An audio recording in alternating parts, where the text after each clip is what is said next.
Hello guys, welcome back to your channel. कैसे हो आप सभी? आई होप आप सभी अच्छे होंगे और आप अपनी पढ़ाई काफ़ी अच्छे से कर रहे होंगे। आज हम इस वीडियो में देखने वाले अपने डीएसटीएल के यूनिट नंबर 4 को। इस वीडियो में हम यूनिट नंबर 4 को कंप्लीट देखेंगे विद 3 ईयर पीवाईक्यूज क्वेश्चंस। हम देखेंगे कि यूनिट नंबर 4 में हमारे कौन कौन से इंपॉर्टेंट टॉपिक्स हैं, कौन कौन से क्वेश्चन हमारे पीवाईक्यूज में पूछे गए हैं। हम कंप्लीट देखेंगे यूनिट नंबर 4 को। आपको क्या करना है, इस वीडियो को कंप्लीट देखना है ताकि ये यूनिट आपकी काफ़ी अच्छे से हो जाए। तो बिना देरी के करते हैं वीडियो को स्टार्ट। बढ़ते अपने पहले टॉपिक की तरफ। हमारा जो यूनिट नंबर 4 है वो है एल्जेब्रिक स्ट्रक्चर के बारे में। तो सबसे पहले हमें पता होना चाहिए कि एल्जेब्रिक स्ट्रक्चर बेसिकली होता क्या है। एल्जेब्रिक स्ट्रक्चर कुछ नहीं होता। क्या होता है? A non empty set S with respect to binary operation asterisk is called an algebraic structure if satisfy this property. Algebraic structure क्या होता है? एक तरीके का नॉन एम्प्टी सेट होता है जिस पर कोई भी बाइनरी ऑपरेशन हम लगाएं और वो क्लोजर प्रॉपर्टी को सेटिस्फाई करे तो हम उसको क्या बोलेंगे? वो हमारा क्या है? एल्जेब्रिक स्ट्रक्चर है। अब ये क्या है, जो हमारी कंडीशन है वो क्या है? वो ये कहता है कि अगर हमारा सेट एस है, उसके अंदर कुछ एलिमेंट है 1 2 3 4 कुछ एलिमेंट है। अगर मैं उसके अंदर से दो कोई एलिमेंट ले लूँ, फॉर एग्जाम्पल मेरा जो ऑपरेशन है वो क्या है? मल्टीप्लाई है। तो कोई दो में ए और बी जो है मैं दो एलिमेंट ले लूँ और उसके साथ में ऑपरेशन करूँ तो वो उस एलिमेंट के अंदर ही बिलोंग करना चाहिए। जो मेरा रिजल्ट आए 1 × 2 क्या आया मेरा? 2। क्या 2 मेरा सेट एस में बिलोंग करता है? यस करता है। इसका मतलब ये क्या है? अंडर द मल्टीप्लीकेशन ये जो हमारा सेट है ये क्या है? क्लोज्ड है। अगर ये क्लोज है तो इसका मतलब ये क्या है? हमारा सेट एल्जेब्रिक स्ट्रक्चर है। आई होप आपको क्लियर होगा कि एल्जेब्रिक स्ट्रक्चर क्या होता है। उसमें यही प्रॉपर्टी है और ए और बी आप दो एलिमेंट लो सेट एस के अंदर से और उनके ऊपर जो भी ऑपरेशन आप वो लगाओ। अगर वो जो आंसर आया है आपका, अगर वो भी सेट एस के अंदर बिलोंग करता है तो हम उसको क्या बोलेंगे? वो क्या है? हमारा एल्जेब्रिक स्ट्रक्चर। आई होप आपको क्लियर होगा। नेक्स्ट है हमारा सेमी ग्रुप। सेमी ग्रुप क्या कहता है? N algebraic structure. यानी सेमी ग्रुप होने के लिए आपको क्या होना पड़ेगा? सबसे पहले एल्जेब्रिक स्ट्रक्चर होना पड़ेगा। और एल्जेब्रिक स्ट्रक्चर के लिए क्या प्रॉपर्टी? हमारी क्लोजर प्रॉपर्टी को वो ओबे करना चाहिए। An algebraic structure S asterisk is called a semi group if. हम उसको सेमी ग्रुप कब बोलेंगे? एल्जेब्रिक स्ट्रक्चर तो हम उसे जब बोलेंगे जब वो क्लोजर प्रॉपर्टी को फॉलो कर रहा होगा। और हम सेमी ग्रुप उसको जब बोलेंगे जब वो एसोसिएटिव लॉ को फॉलो कर रहा होगा। ये लॉज आप यूनिट 1 से यूनिट 4 पे आप आ गए। हर यूनिट पे आपने पढ़े हैं ये एसोसिएटिव लॉ, कम्यूनिटेटिव, ये सब चीज़ें हर यूनिट के अंदर हैं। तो आपको पता होना चाहिए, काफ़ी इंपॉर्टेंट है। तो एसोसिएटिव लॉ का अगर वो ओबे करता है तो हम उसे क्या बोलेंगे? वो कैसा है? हमारा सेमी ग्रुप है। एसोसिएट जो हमारी क्या है ये associative law? A asterisk b asterisk c equal to, यानी ब्रैकेट। अगर आप ब्रैकेट चेंज कर दोगे तो भी हमारे आंसर में कोई फर्क नहीं पड़ना चाहिए। देन हम उसको क्या बोलेंगे? वो हमारा क्या है? Semi group.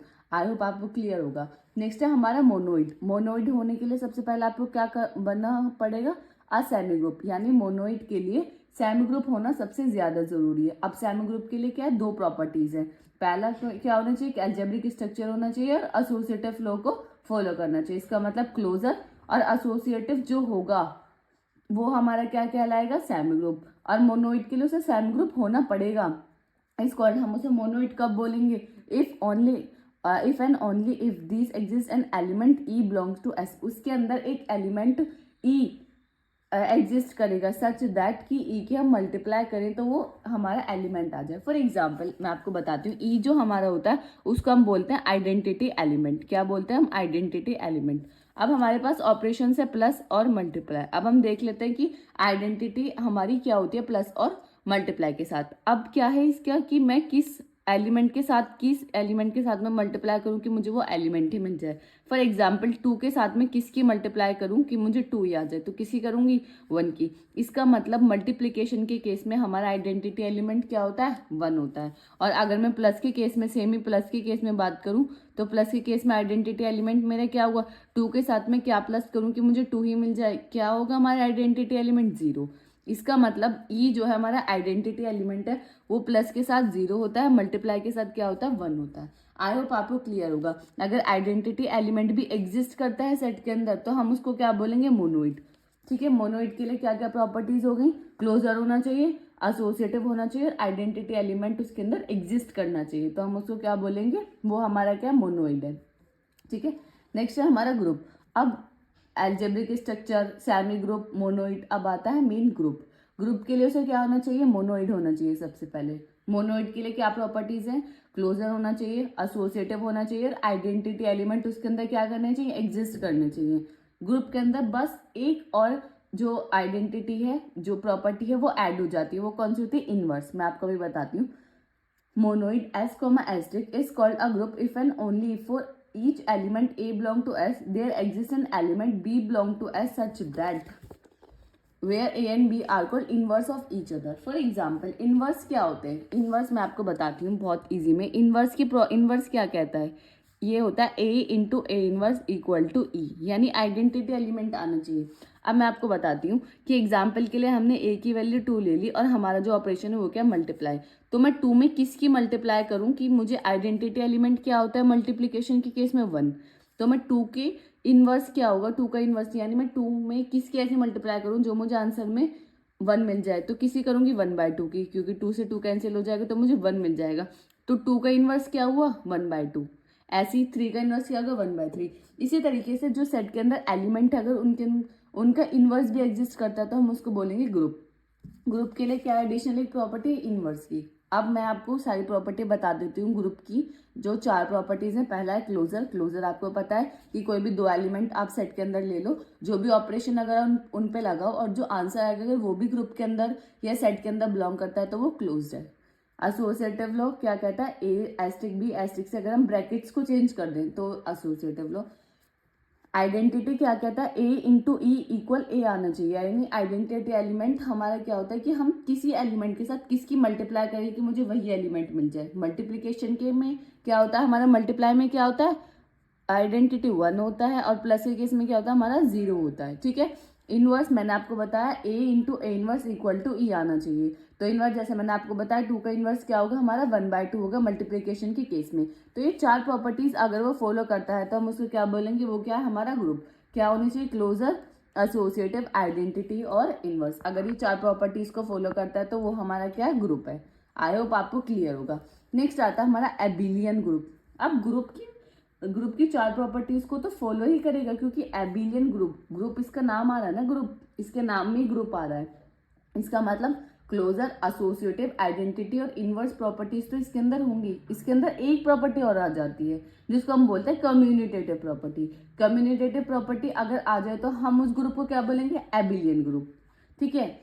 कम्युनिटेटिव प्रॉपर्टी क्या होती है? A into b equal to b into a होना चाहिए। अगर मल्टीप्लीकेशन के केस में बात करें और प्लस के केस में बात करें तो a plus b equal to b plus a होना चाहिए। एबिलियन ग्रुप क्या कहता है? A group S, asterisk is called an abelian group if only if it satisfies this property। ये कौन सी प्रॉपर्टी है? हमारी कम्युनिटेटिव प्रॉपर्टी का अगर वो फॉलो करता है तो हम उस ग्रुप को क्या बोलेंगे?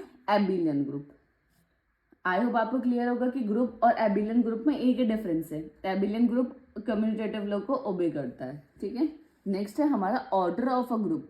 ऑर्डर ऑफ अ ग्रुप क्या है कि किसी भी ग्रुप के अंदर कितने नंबर ऑफ एलिमेंट प्रेजेंट है उसको हम बोलते हैं order of group. For example हमारा एक जी है, इसके अंदर हमारे जो एलिमेंट है वो 1 2 3 4 हैं। तो अगर मैं इसका ऑर्डर पूछूं तो ऑर्डर क्या है इसका? 4। क्यों? क्योंकि इसके अंदर 4 एलिमेंट प्रेजेंट है। उसको हम कैसे रिप्रेजेंट करते हैं? ओ, और जो हमारा ये है ऑर्डर ऑफ 4। इस तरीके से हम ग्रुप के ऑर्डर को रिप्रेजेंट करते हैं कि ओ क्या बता रहे हैं? ऑर्डर ऑफ ग्रुप क्या है? हमारा 4। इस तरीके से आई होप आपको क्लियर होगा कि ऑर्डर ऑफ ग्रुप क्या होता है।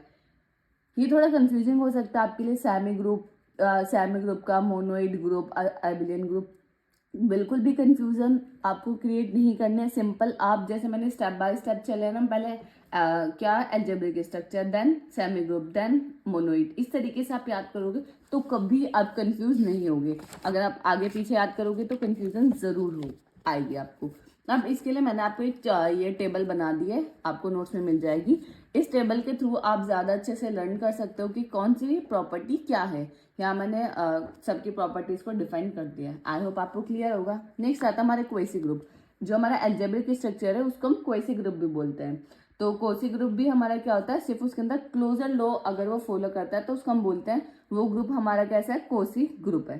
तो आई होप आपको क्लियर होगा कि ये और सब चीज़ें हमारे जो ग्रुप, एबिलियन ग्रुप, मोनोइड, सबसे इंपॉर्टेंट मैं आपको बताऊं तो आपको ग्रुप और एबिलियन ग्रुप पता होना चाहिए। उनकी सारी प्रॉपर्टीज पता होनी चाहिए। उनका पता होना चाहिए कि प्रॉपर्टीज कहती क्या है, इनवर्स क्या कहता है, या कम्यूटेटिव लॉ क्या कहता है। अगर आपको ग्रुप और एबिलियन ग्रुप क्लियर है तो ये समझ लो इससे क्वेश्चन जो भी आएगा वो हमारा इनके ऊपर ही आता है।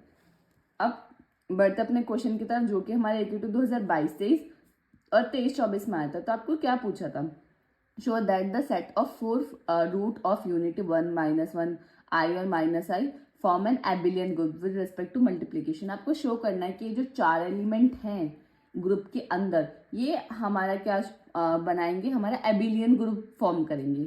और ऑपरेशन क्या है हमारा, मल्टीप्लीकेशन। अब एबिलियन ग्रुप के लिए क्या है, हमारी 5 प्रॉपर्टीज हैं। पहले closure, associative, identity, inverse and commutative law. तो ये 5 प्रॉपर्टी अगर ये चारों एलिमेंट सेटिस्फाई करते हैं तो हम उसको बोलेंगे एबिलियन ग्रुप है, अदरवाइज नहीं है। अब आप इन पे आप देखो कि इन पे आप किस तरीके से लाइक प्रॉपर्टीज को देखोगे। तो सबसे पहले हमें क्या बनानी है, एक तरीके से टेबल बनानी है। यहाँ चारों एलिमेंट लिख देने हैं, 1 -1 i - i 1 -1 i -i, जैसे आप मैट्रिक्स वगैरह में लिखते हो। यहाँ आप लिखोगे ऑपरेशन। ऑपरेशन क्या है हमारा, मल्टीप्लीकेशन। देन आप क्या करोगे, मल्टीप्लाई करना स्टार्ट कर दोगे, क्योंकि मल्टीप्लीकेशन है। 1 की मल्टीप्लाई 1 में करोगे तो क्या आएगा 1, 1 की -1 में -1, 1 की i में i, 1 की -i में तो क्या आएगा -i। अब -1 की मल्टीप्लाई करें आप, -1 की 1 के साथ करेंगे तो -1, -1 इंटू -1 क्या हो जाएगा, 1 हो जाएगा। फिर क्या हो जाएगा यहाँ -i देन i, ठीक है। आप i की मल्टीप्लाई करोगे i की -1 में करोगे तो -i, यहाँ आ जाएगा हमारा i²। i² आपको पता है i² की वैल्यू क्या होती है हमारी -1 होती है। तो यहाँ क्या सीधा मैं लिख दूँ -1, कोई दिक्कत तो नहीं है, क्योंकि i और i करोगे तो -1 आएगा, तो i² आएगा, तो i² की वैल्यू क्या होता है हमारी -1 होती है। अब आप यहाँ देखो i इंटू -i जब आप करोगे तो क्या आएगा, माइनस का i², और i² की वैल्यू क्या होती है -1, तो माइनस से माइनस कैंसिल, इसका मतलब माइनस के i² की वैल्यू क्या आएगी हमारी 1 आएगी, ठीक है।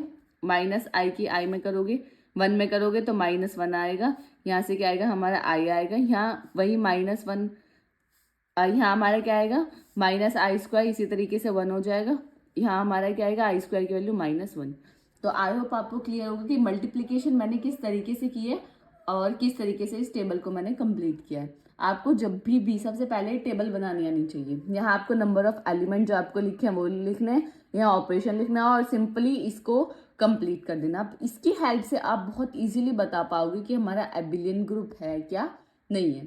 सबसे पहले क्लोजर प्रॉपर्टी क्या कहती है कि हम कोई भी 2 एलिमेंट ले लें, उन पर ऑपरेशन लगाए तो वो एलिमेंट के अंदर एग्जिस्ट करना चाहिए, सेट के अंदर एग्जिस्ट करना चाहिए, ग्रुप के अंदर एग्जिस्ट करना चाहिए। अब आप ले लो कोई भी 2 एलिमेंट, 1 इंटू 1, 1 की 1 में मल्टीप्लाई करो, क्या आता है 1, क्या 1 आपके जो ग्रुप है उसके अंदर है प्रेजेंट, यस है। कोई भी आप एलिमेंट ले लो, 1 की -1 में कर लो, i की -i से कर लो, तो ये क्लोजर प्रॉपर्टी को ओबे करेगा। आप कोई भी 2 एलिमेंट लो, उनकी मल्टीप्लाई करो और आप देखो क्या वो एलिमेंट आपकी सेट के अंदर प्रेजेंट है या नहीं है, तो वो प्रेजेंट होगा। आप देख लो किसी भी एलिमेंट के लिए चेक करके देख लो, तो ये क्या क्लोजर लॉ को सेटिस्फाई कर रहा है।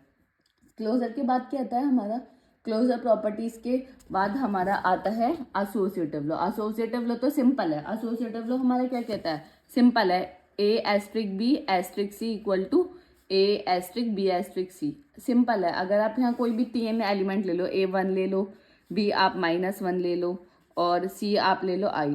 अब आप देखो इनका क्या, a क्या है हमारा 1 इंटू -1 इंटू आई, इक्वल कर दीजिए, a की वैल्यू क्या है 1 इंटू -1 इंटू आई। अब आप मल्टीप्लाई कर दो तो यहाँ से -1 इंटू आई आएगा, यहाँ क्या आएगा -1 इंटू आई।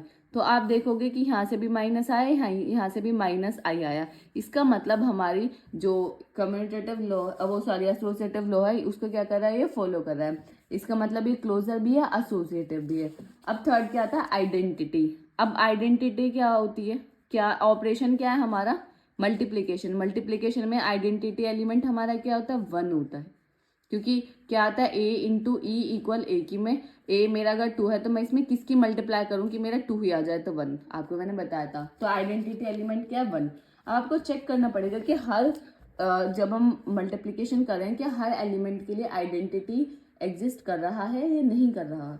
तो एलिमेंट 1 के लिए क्या आइडेंटिटी एलिमेंट एग्जिस्ट कर रहा है। अब एलिमेंट की जब आपने पूरी में मल्टीप्लाई करी, अब आप मल्टीप्लाई करके देखो कि यहाँ हमारा आइडेंटिटी एलिमेंट आ रहा है या नहीं। तो यहाँ हमारा आइडेंटिटी एलिमेंट आ रहा है इस रो में, इसका मतलब यहाँ हमारा आइडेंटिटी एलिमेंट एग्जिस्ट कर रहा है। नेक्स्ट में चेक करो, यस है, तो इसका मतलब यहाँ पे भी एग्जिस्ट कर रहा है। थर्ड में चेक करो, थर्ड रो में यस है। फोर्थ में चेक करो, फोर्थ रो में यस है। इसका मतलब हमारा, आप चाहे first row, second row, third row, fourth row, या first column, second column, third column, fourth column, किसी भी तरीके से रो या कॉलम वाइज चेक कर लो, तो हमारा हर रो में, हर कॉलम में आइडेंटिटी एलिमेंट एग्जिस्ट कर रहा है। इसका मतलब ये हमारा आइडेंटिटी एलिमेंट की प्रॉपर्टी को भी फॉलो कर रहा है। अब नेक्स्ट आती है इनवर्स की बात। इनवर्स क्या होता है? जब आइडेंटिटी एलिमेंट एग्जिस्ट कर रहा है तो हर एलिमेंट का इनवर्स भी एग्जिस्ट करेगा, क्योंकि इनवर्स की प्रॉपर्टी क्या कहती है कि A इंटू ए इनवर्स क्या होना चाहिए? हमारा E होना चाहिए। अब अगर मैं पूछूं कि 1 का इनवर्स क्या है, अगर कभी भी इनवर्स पूछने के लिए आए, मैं आपको बता देती हूँ। तो इनवर्स 1 का इनवर्स क्या है? पहले आप देखो आइडेंटिटी एलिमेंट क्या है ये, तो 1 का इनवर्स क्या है हमारा? 1। -1 का इनवर्स पूछूं तो -1, सबसे पहले आप देखो हमारा आइडेंटिटी एलिमेंट क्या है? 1, तो उसकी कॉरेस्पॉन्डिंग क्या है? -1, तो -1 का इनवर्स क्या है? -1, तो यानी इनवर्स भी हमारा एग्जिस्ट कर रहा है। अब लास्ट आती है most important, commutative law. Commutative law क्या कहता है? A into b equal to b into a होना चाहिए। कम्यूनिटेटिव लॉ क्या कहता है कि हम A इंटू बी इक्वल किसके होना चाहिए? B इंटू ए का होना चाहिए। अब आप फर्स्ट और सेकंड रो को देख लो कि A इंटू बी इंटू ए ही तो है, कि जो आप एलिमेंट्स को देखो सिर्फ आगे पीछे हैं, बट अगर आप मल्टीप्लिकेशन कर रहे हो तो जो आउटपुट आ रहा है वो सेम ही आ रहा है। फर्स्ट रो जो है हमारी फर्स्ट कॉलम के इक्वल है, सेकंड रो सेकंड कॉलम के इक्वल है, जो हमारी रोज हैं वो इक्वल हैं, कॉलम इक्वल है, एलिमेंट्स जो आ रहे हैं वो सेम है। तो इसका मतलब हमारा क्या है? ये कम्यूनिटेटिव लॉ को भी सेटिस्फाई कर रहा है। तो इसका मतलब ये एबिलियन ग्रुप है।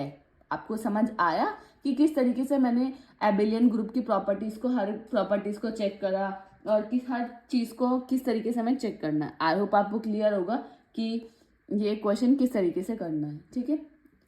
बढ़ते इस क्वेश्चन की आप जरूर प्रैक्टिस कर लें। बढ़ते अपने नेक्स्ट टॉपिक की तरफ, जो कि है सब ग्रुप। सब ग्रुप क्या होता है? ग्रुप का एक छोटा भाई समझ लो, उसको हम सब ग्रुप बोलते हैं। Let G star be a group. G क्या है? हमारे ग्रुप है। A subset H. सबसेट का कॉन्सेप्ट हम यूनिट 1 में काफी अच्छे से पढ़ा था। एच क्या है? हमारे एक सबसेट है, किसका? सेट जी का। जो हमारा ग्रुप जी है ना, उसका एक सबसेट है एच।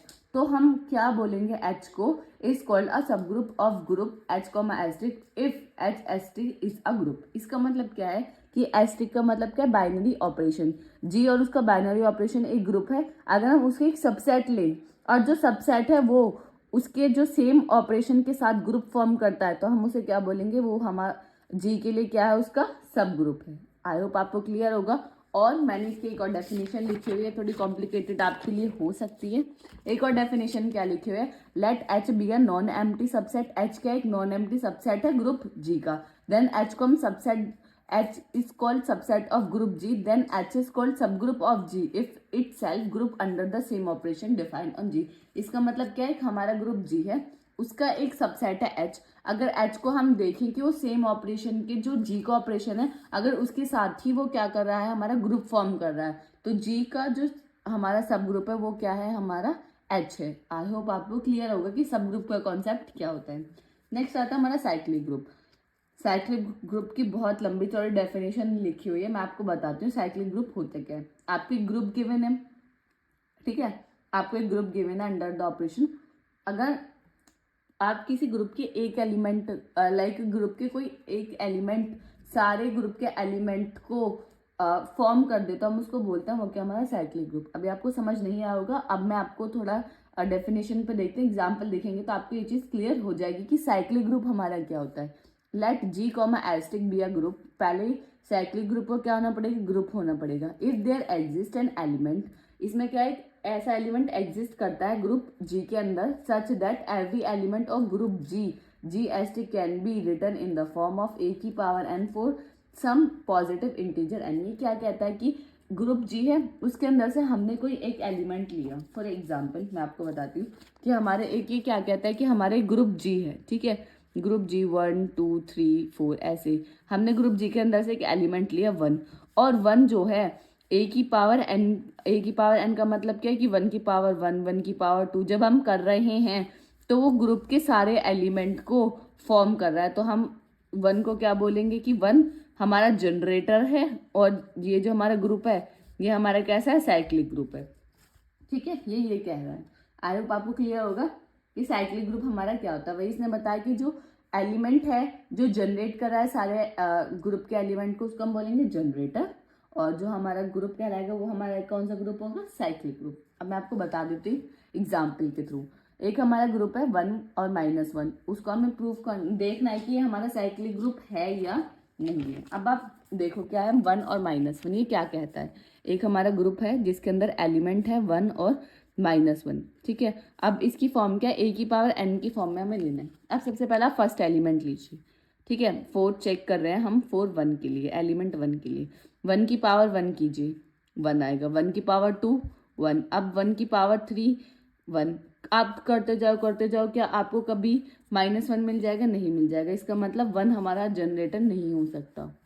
अब -1 के लिए आप चेक करिए, -1 की पावर 1 क्या रहा, -1। -1 का स्क्वायर कर रहे हैं तो क्या रहा हमारा 1। तो इसका मतलब हमारे -1 और 1 जो एलिमेंट ग्रुप के जो एलिमेंट है वो -1 जनरेट कर रहा है जब हम उसे a की पावर n की फॉर्म में लिख रहे हैं।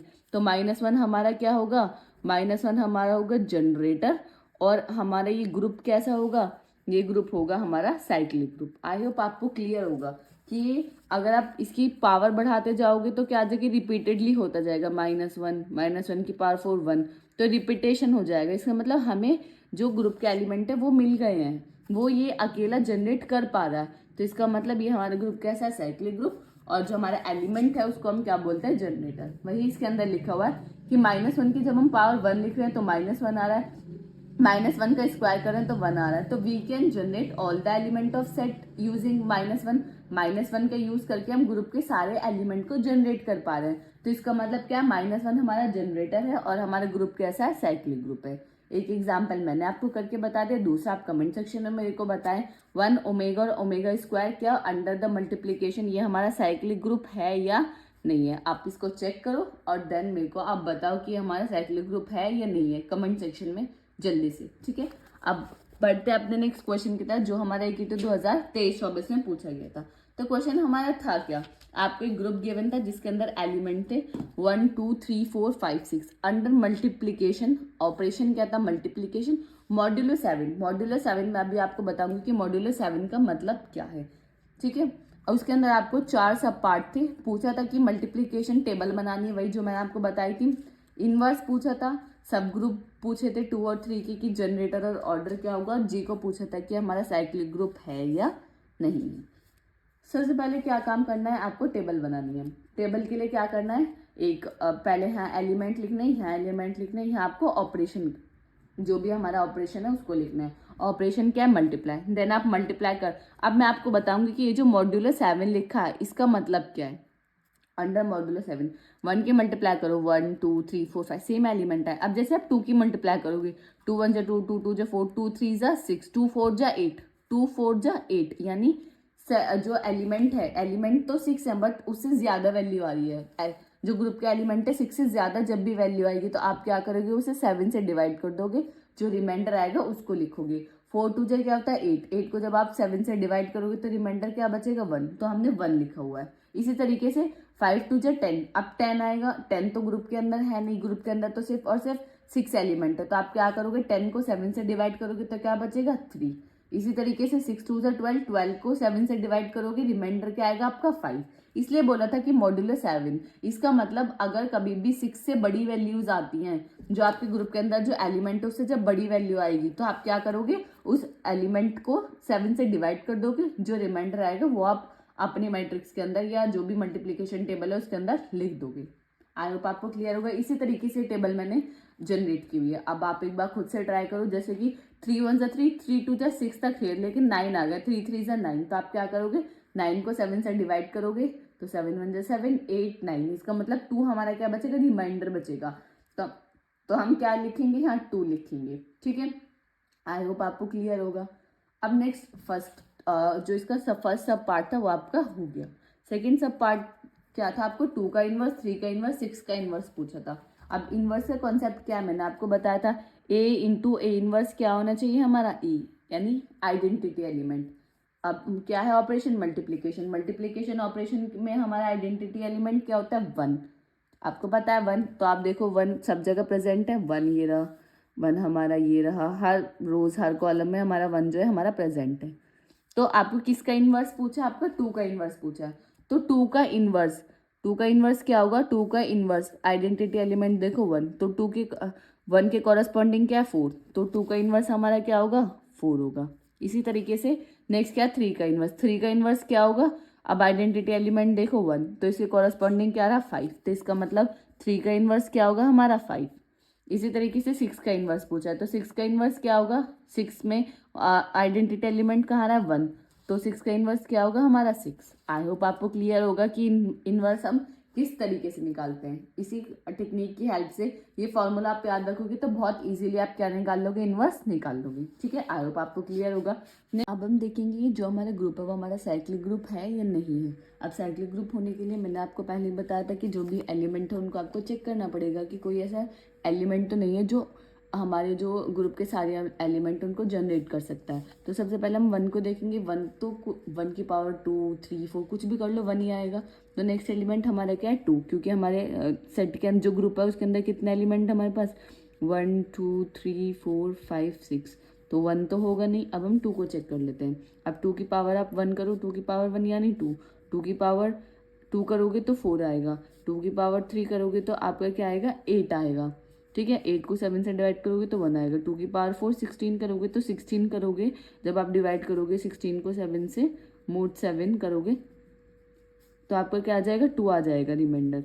तो क्या हो जाएगा यहाँ से रिपीटेशन अलाउ हो गया, इसका मतलब 2 भी हमारा नहीं हो सकते, यानी 2 भी रेस से बाहर। ठीक है, ओके। तो 3 का चेक कर लो आप, 3 की पावर 1 करो 3, 3 की पावर 2, 3 की पावर 2 क्या आएगा 6, 9 आएगा। ठीक है, 9 आएगा। अब 9 को आप किससे डिवाइड करोगे 7 से डिवाइड करोगे, तो जब आप 7 से डिवाइड करोगे तो क्या रिमाइंडर आएगा आपका 2 आएगा। तो इसका मतलब हमारा 2 आ रहा है। ठीक है, 3 की पावर 3 करोगे 27 आएगा, तो जब आप 27 को करोगे डिवाइड तो आपका क्या आएगा 6 आएगा। फिर 3 की पावर आप 4 करोगे तो आपका 4 रिमाइंडर आएगा। 3 की पावर 5 करोगे 243, तो आपका 5 रिमाइंडर आएगा। 3 की पावर 6 करोगे तो रिमाइंडर आपके क्या आएगा 1 आएगा। अब ये जो है ये कैलकुलेशन आपको खुद से करनी पड़ेगी।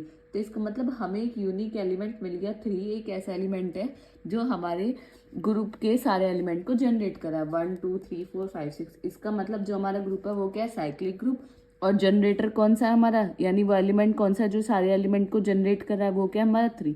इसका मतलब 3 हमारे क्या है जनरेटर। तो वही मैंने आपको बताया, तो 3 जनरेटर है एंटायर ग्रुप का। तो 3 क्या है हमारा, सॉरी ये ग्रुप क्या है हमारा साइक्लिक ग्रुप, और 3 क्या है हमारा इसका जनरेटर। आई होप आपको क्लियर होगा। अब नेक्स्ट हमारा ये तो हमारा लास्ट है। एक बीच में क्वेश्चन पूछा था कि order of an element is the smallest, आपको सब ग्रुप के ऑर्डर्स पूछे थे, तो 2 और 3 के पूछे थे। तो 2 और 3 की यहाँ जैसे मैंने निकाले वैसे आप निकाल लो। जैसे आप 2 का निकालोगे 2 की पावर 1 2, 2 की पावर 2 4, 2 की पावर 3 क्या होगा 9। अब 9 को आप 7 से डिवाइड करोगे, 7 से डिवाइड करोगे तो क्या आएगा हमारा 1 आ जाएगा। अगर आप 2 की पावर 4 करोगे तो क्या आ जाएगा आपका 16 आ जाएगा। 16 मोड 7 करोगे तो आपको क्या आ जाएगा रिमाइंडर 2 आ जाएगा। इसका मतलब रिपीटेशन हो गया, इसका मतलब इसके आगे हमें नहीं बढ़ना। तो ऑर्डर क्या हो जाएगा 2 4 6, और सब ग्रुप के अंदर जो एलिमेंट आएंगे वो कौन से आएंगे 1 2 4, सेम उसी की तरह है जैसे। हाँ, ऐसे 3 के लिए आप चेक करोगे तो 3 का ऑर्डर क्या होगा 6, और जो सब ग्रुप के अंदर जो एलिमेंट्स आएंगे वो क्या आएंगे 1 2 3 4 5 6। वो मैंने अभी आपको कंप्लीट करके दिखाया कि किस तरीके से आए हुए। आई होप आपको क्लियर होगा। ये क्वेश्चन हमारा आया था, ये क्वेश्चन आपका लॉन्ग क्वेश्चन यानी सेक्शन नंबर सी में पूछा गया था। आई होप आपको क्लियर होगा कि किस तरीके से आपको इसको सॉल्व करना था। बढ़ते अपने नेक्स्ट क्वेश्चन की तरफ, जो कि हमारा कोसेट। कोसेट क्या होता है, let G be a group and H is a sub group of जी। जी क्या है हमारे ग्रुप है और एच क्या है उसका सब ग्रुप है। देन एक एलिमेंट ए के अंदर, एक जो हमारा जी है ग्रुप उसके अंदर से एक एलिमेंट लेंगे ए। देन हमारा कोसेट क्या होता है, 2 होते हैं, लेफ्ट कोसेट और राइट कोसेट। लेफ्ट कोसेट क्या होता है, जो हमने ये एलिमेंट लिया है ग्रुप जी का, अगर हम उसकी मल्टीप्लाई सब ग्रुप के लेफ्ट साइड में कर दे तो लेफ्ट कोसेट, राइट साइड में मल्टीप्लाई कर दे तो वो राइट कोसेट। तो हमने जो एच है क्या है हमारा सब ग्रुप, इसके लेफ्ट साइड ए की मल्टीप्लाई कर दी तो ये क्या बन गया हमारा लेफ्ट कोसेट। एच के राइट साइड में मल्टीप्लाई कर दी ए की जो एलिमेंट लिया है हमने ग्रुप जी का, तो हमारा क्या बन गया राइट कोसेट बन गया। आई होप आपको क्लियर होगा कि कोसेट क्या होता है और लेफ्ट कोसेट और राइट कोसेट हमारा क्या होता है। फॉर एडिशन के लिए तो मल्टीप्लिकेशन के लिए था, इसी तरीके से एडिशन के लिए अगर हम जो हमारा सब ग्रुप है उसके लेफ्ट में ऐड कर देते हैं एलिमेंट्स को ए को जो हमने ग्रुप जी का, तो लेफ्ट कोसेट हो गया, अदरवाइज वो राइट कोसेट हो गया अगर हमने राइट की तरफ उसको ऐड कर दिया। आई होप आपको क्लियर होगा कि कोसेट का कॉन्सेप्ट हमारा क्या होता है। नेक्स्ट हमारे आता है लेग्रेंजे थ्योरम। लेग्रेंजे थ्योरम हमारा काफी इंपॉर्टेंट है, ये प्रूफ बेस्ड क्वेश्चन है। यहाँ से हमारा क्वेश्चन 2019, 2009, 2011, 12, 14, 16, 18, 19, 20, 21 यानी काफी टाइम पूछा गया है और हमेशा लॉन्ग क्वेश्चन यहाँ से पूछा जाता है। तो लेग्रेंजे थ्योरम होती क्या है, उसके स्टेटमेंट क्या कहता है। लेग्रेंजे थ्योरम ये कहते हैं कि द ऑर्डर ऑफ ईच सब group of a finite group is a divisor of the order of group, यानी ऑर्डर ऑफ जो सब ग्रुप है, जो भी सब ग्रुप का जो ऑर्डर है वो किसको डिवाइड करेगा, ग्रुप के ऑर्डर को कंप्लीट डिवाइड करेगा। तो order of G upon order of H, यानी सब ग्रुप का जो ऑर्डर है वो किसको डिवाइड करा, ग्रुप के ऑर्डर को। सब ग्रुप का ऑर्डर, अगर आप ग्रुप का ऑर्डर एन मान ले और सब ग्रुप का ऑर्डर एम मान ले तो एन अपॉन एम आपको प्रूफ करके दिखाना है। तब हम देखेंगे इसको हम प्रूफ किस तरीके से करेंगे। प्रूफ के लिए क्या होता है, आपको स्टेप्स याद रखने पड़ते हैं।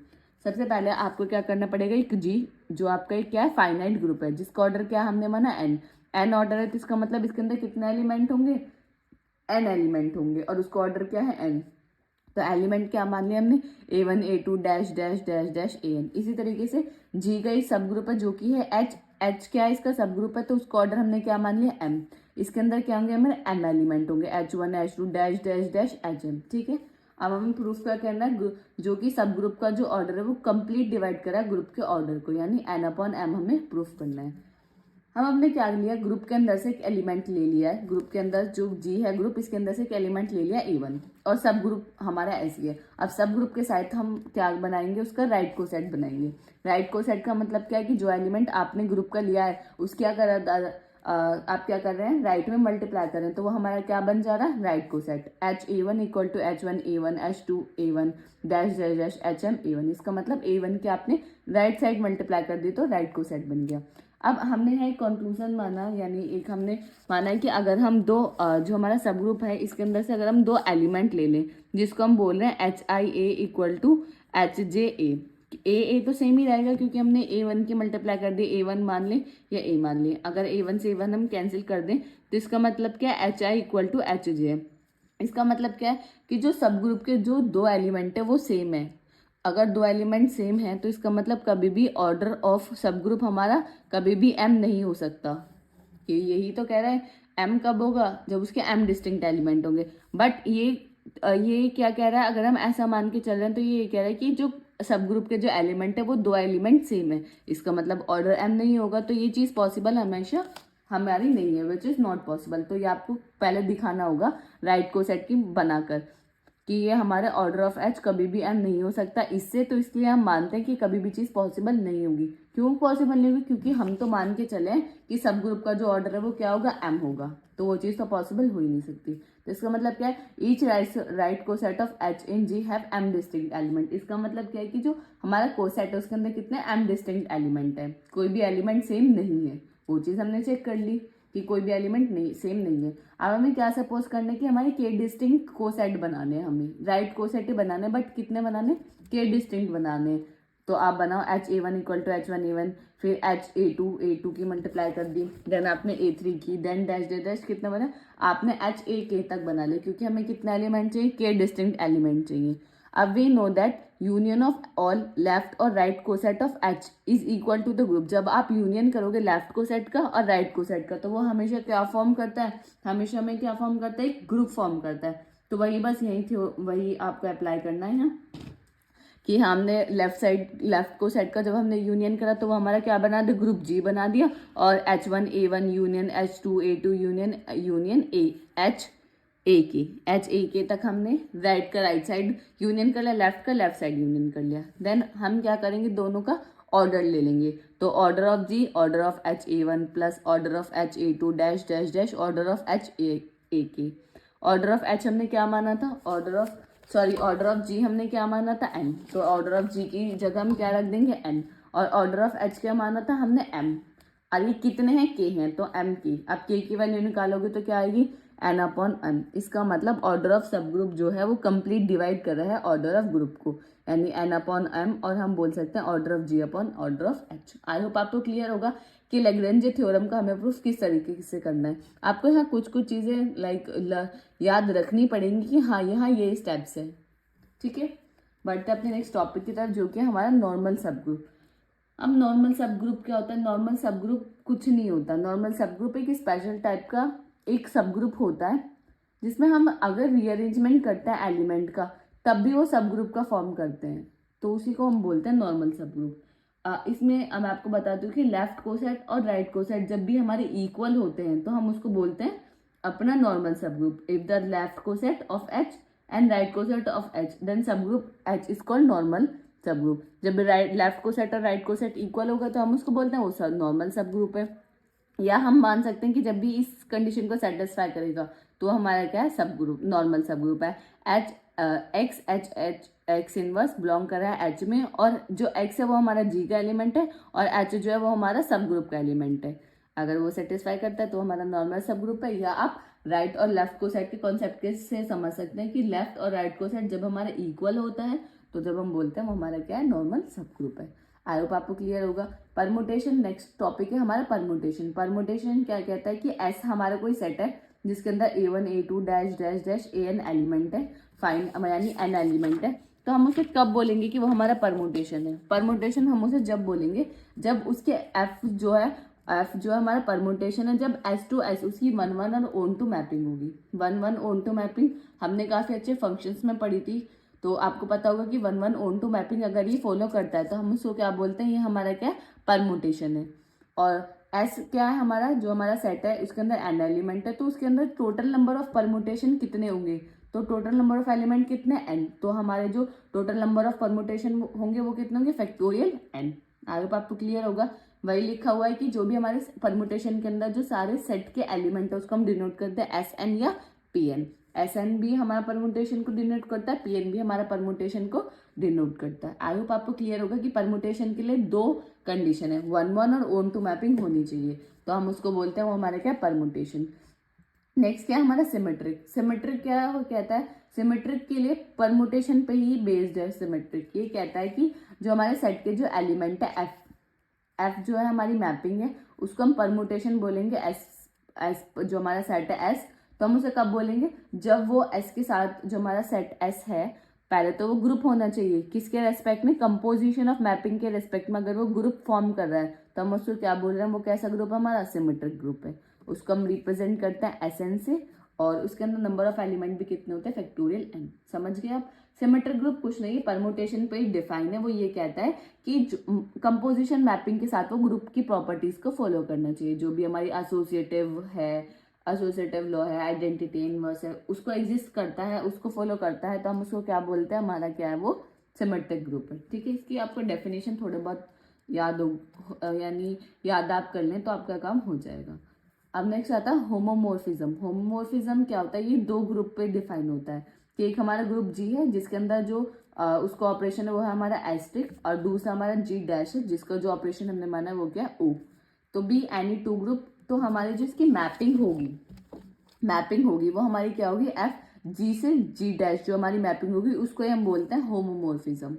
ठीक है, हमारे दोनों ग्रुप अलग हैं। एक का जो ऑपरेशन है वो मल्टीप्लाई है, एक का हमने जो ऑपरेशन माना वो क्या है? हमारा ओ। तो हम इसको कब होमोमोर्फिज्म बोलेंगे? जब वो इस कंडीशन को सेटिस्फाई करेगा कि हम कोई भी दो एलिमेंट ले लें, ग्रुप के अंदर से दो एलिमेंट ले लें और उस पर जो फंक्शन की मैपिंग करें वो ए इंटू बी, यानी मल्टीप्लीकेशन जो फर्स्ट ग्रुप है उसकी जो फंक्शन के साथ ए इंटू बी की मल्टीप्लाई करें तो वो किसके इक्वल होने चाहिए? सेकंड वाले के ऑपरेशन के बेस के, ऑपरेशन के आंसर के इक्वल होने चाहिए। एफ ए एफ बी के बीच में जब हम ये सेकंड वाले ग्रुप का ऑपरेशन लगाएंगे तो इन दोनों का आंसर सेम आना चाहिए, देन हम बोलेंगे होमोमोर्फिज्म है। या आप ये समझ लीजिए कि एलिमेंट ए है इसका, जब हम उसके एफ के साथ मैपिंग कर रहे हैं तो वो हमें क्या दे रहा है? एफ ए दे रहा है। इसी तरीके से जो एक बी एलिमेंट है उसके साथ एफ के साथ जब हम मैपिंग कर रहे हैं तो वो एफ बी दे रहा है। इसी तरीके से ए इंटू बी है, जब हम उसके साथ मैपिंग कर रहे हैं एफ ए इंटू बी आना चाहिए। और एफ ए इंटू बी का मतलब क्या है? कि f a operation o f b. ठीक है, आई होप आपको क्लियर होगा। होमोमोर्फिज्म सिंपल है, जब भी दो डिफरेंट ग्रुप के बीच में जब हम मैपिंग करते हैं। बढ़ते अपने नेक्स्ट क्वेश्चन टॉपिक की तरफ, जो कि हमारा रिंग। रिंग क्या होता है? रिंग जो हमेशा जो दो ऑपरेशन के ऊपर काम करता है। A ring R plus and dot, plus और डॉट इसके पास दो ऑपरेशन होते हैं, इज कॉल्ड रिंग। हम उसको रिंग बोलेंगे जब वो इन कंडीशंस को सेटिस्फाई करेगा। क्या कहता है ये, प्लस के साथ क्या होना चाहिए, जो हमारी आर रिंग है हम वो क्या होनी चाहिए, एबिलियन ग्रुप होनी चाहिए प्लस के साथ, डॉट के साथ सेमी ग्रुप। अब एबिलियन ग्रुप मैंने स्टार्टिंग में आपको बताया एबिलियन ग्रुप की क्या क्या प्रॉपर्टी है, closure, associative, identity, inverse and commutative. अगर प्लस के साथ वो सब चीजें को फॉलो करता है तो ये पहली कंडीशन को सेटिस्फाई कर रहा है। नेक्स्ट है डॉट के साथ, जो दूसरा ऑपरेशन है डॉट, उसके साथ सेमी ग्रुप होना चाहिए।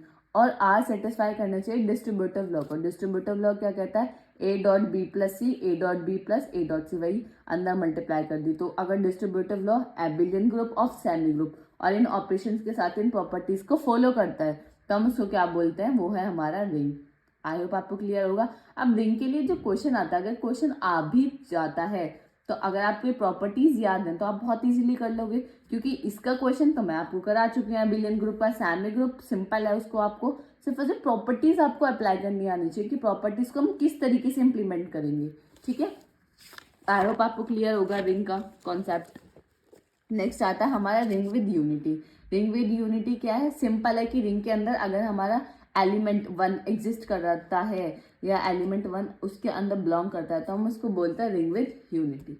अब नेक्स्ट क्या है हमारा फील्ड। अब फील्ड क्या होता है, अ रिंग एफ, दो ऑपरेशन से प्लस और डॉट, यानी फील्ड जो है वो क्या है, पहले रिंग है, रिंग की जो सारी प्रॉपर्टीज है वो फॉलो करता है, तब हम उसको फील्ड बोलेंगे। जब with at least to element is called field if, इसके अंदर दो एलिमेंट होंगे, दो एलिमेंट कौन से होंगे, 0 और 1। फील्ड को जब भी हम प्रूव करेंगे तो उसके अंदर एटलीस्ट दो एलिमेंट होने चाहिए, वो 0 और 1, क्योंकि 0 और 1 की हेल्प से ही आप फील्ड को प्रूव करते हो। लेकिन आप याद रखिए फील्ड पहले क्या है, रिंग है, रिंग वो ऑलरेडी है, देन अगर वो इन प्रॉपर्टीज को और सेटिस्फाई कर देती है रिंग तो हम उसको क्या बोलते हैं, वो हमारा क्या बन जाता है, फील्ड बन जाता है। एफ क्या होना चाहिए, कम्युनिटेटिव लॉ को ओबे करना चाहिए। F has unit element, unit element यानी वन, उसके अंदर वन एग्जिस्ट करना चाहिए। Each non zero element of F having multiplicative inverse, यानी जो भी नॉन जीरो एलिमेंट है उनका इनवर्स एग्जिस्ट करना चाहिए। जैसे मैंने आपको बताया a into a inverse equal to e होता है, वही इनवर्स एग्जिस्ट करना चाहिए। इसका मतलब क्या है, हमारा आइडेंटिटी एलिमेंट एग्जिस्ट करना चाहिए, और इसका मतलब क्या है, कम्युनिटेटिव लॉ को वो फॉलो करना चाहिए। तो हम उसको क्या बोलेंगे, वो हमारा क्या है, फील्ड है। या आप समझ सकते हैं कि अगर ये प्रॉपर्टीज, और या आप दूसरी डेफिनेशन में समझ सकते हैं कि प्लस के साथ एबिलियन ग्रुप होना चाहिए, डॉट के साथ भी एबिलियन ग्रुप और डिस्ट्रीब्यूटिव लॉ को फॉलो करें तो भी हम उसको क्या बोलेंगे, हमारा फील्ड है। आई होप आपको क्लियर होगा कि रिंग फील्ड का कॉन्सेप्ट हमारा क्या होता है। यहाँ ये वीडियो हमारी कंप्लीट होते हैं यूनिट 4। यहाँ हमने PYQs और हर टॉपिक को as per the AQ to latest syllabus के अकॉर्डिंग हमने पूरी यूनिट को कंप्लीट देखा। आई होप आपको क्लियर होगा। अगर कोई भी डाउट है कमेंट सेक्शन में ज़रूर बताएं। अगर ये वीडियो आपको अच्छी लगी हो तो चैनल को सब्सक्राइब ज़रूर कर लें, और लाइक तो बिल्कुल ना करना भूलें। अगर आपको कोई भी आपको कोई भी क्वेरी है या आपको DPP में कोई भी क्वेश्चन में समझ नहीं आ रहा आपको कैसे करना है क्या नहीं करना है, तो आप हमारे इंस्टाग्राम पेज पे मुझे मैसेज कर सकते हैं, वहाँ अपनी क्वेरी को रिजॉल्व करा सकते हैं। और हमारा इंस्टाग्राम पेज का आपको लिंक डिस्क्रिप्शन में मिलेगा, आप वहाँ जाके हमें ज़रूर फॉलो कर लें। और आप साथ के साथ DPP ज़रूर करते चलें, क्योंकि आपको टेलीग्राम चैनल पे आपको ऑलरेडी 2 यूनिट की DPP मिल गई होंगी, तो आप उनको सॉल्व करें, और आपको 3rd यूनिट की अभी 1-2 दिन में मिल जाएगी, और 4th यूनिट की भी। तो आप साथ के साथ नोट्स के साथ साथ उनको भी लेके चलें, उनको भी सारे क्वेश्चन को सॉल्व करें। सारे PYQs ही आपको DPP के अंदर मिल रहे हैं, तो आप उनको ज़रूर साथ के साथ करते रहें। कोई भी डाउट है आप कमेंट सेक्शन में बता सकते हैं, आप हमें टेलीग्राम पर मेरे को मैसेज कर सकते हैं, या आप इंस्टाग्राम पर मैसेज करके अपनी क्वेरी को रिजॉल्व करा सकते हैं। अगर आपको नोट्स चाहिए तो डिस्क्रिप्शन में आपको लिंक मिलेगा, आप वहाँ से जाके हमारे नोट्स को डाउनलोड कर सकते हैं। मिलते हैं किसी अगली वीडियो में। Thank you for watching this video.